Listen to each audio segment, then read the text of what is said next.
The Getting Started section in all ThinkUp series materials is intended to prepare students and teachers for the learning journey. It clearly identifies the learning target and connects that target to one of the 9 traits of critical thinking.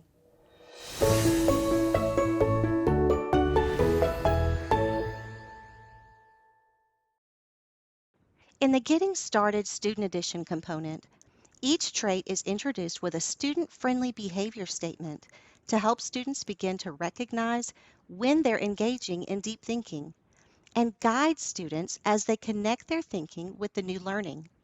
For example, in Unit 7, students are challenged to develop their critical thinking through the communicate trait as they learn to add clarity to their own writing and the writing of others.